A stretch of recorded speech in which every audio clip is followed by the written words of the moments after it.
కిలోల కుళ్ళిన చికెన్, బీఫ్తో పాటు 6 కిలోల వెజిటబుల్ కట్లెట్, 15 లీటర్ల వంట నూనె, అలాగే 51 కిలోల ఇతర ఆహార పదార్థాలను స్వాధీనం చేసుకుని పారవేశారు. రాయల్ చైన్ హోటల్లో 50 కిలోల బాతు మాంసం, 5 కిలోల చేపలు, మద్రాసు కిచెన్లో 5 కిలోల పచ్చి బఠానీలు, టెస్కాన్ హోటల్లో 5 కేజీల పుట్టగొడుగులు, సెయింట్ జార్జ్ హోటల్లో 3 కిలోల చేపలు, 7 కిలోల కేక్, పొటాటోను స్వాధీనం చేసుకుని అధికారులు పారేశారు. స్కై లాంజ్ హోటల్లోని వంట గది అపరిశుభ్రంగా ఉండటంతో మూసివేశారు. కుళ్ళిన మాంసం, గడువు తీరిన మిల్క్ ప్యాకెట్లు, ఇవే కాదు బూజు పట్టిన కూరగాయలు, ఇవన్నీ మనం హ్యాపీగా లాగించేస్తున్నాం. వీటిలోనే హోటల్స్లో టేస్టీ ఫుడ్ చేస్తున్నారు. మనం మనీ పే చేసి మరీ వాటన్నింటినీ తింటున్నాం.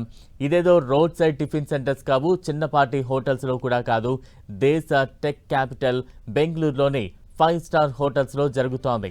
అపరిశుభ్రంగా ఉన్న అవుట్డేటెడ్ ఐటమ్స్ను సైతం బెంగళూరులోని 5 స్టార్ హోటల్స్లో వండేస్తున్నారు.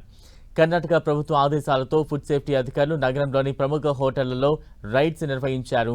ఈ తనిఖీల్లో విస్తుపోయే నిజాలు వెలుగులోకి వచ్చాయి. 5 స్టార్ హోటల్స్ మాటలో జరుగుతున్న చీప్ దందా వెలుగు చూసింది.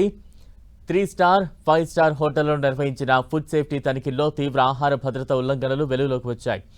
Taj Yeshwanthpur, Shangri La, Radisson Blue, 4 Seasons, the Lalit Ashok, Vivanta వంటి ప్రముఖ హోటళ్లలో ఎక్స్పైర్ అయిన పాలు, కుళ్ళిన మాంసం, ఫంగస్ పట్టిన కూరగాయలను చూసి Karnataka food Safety and drug administration శాఖ అధికారులే షాక్ అయ్యారు.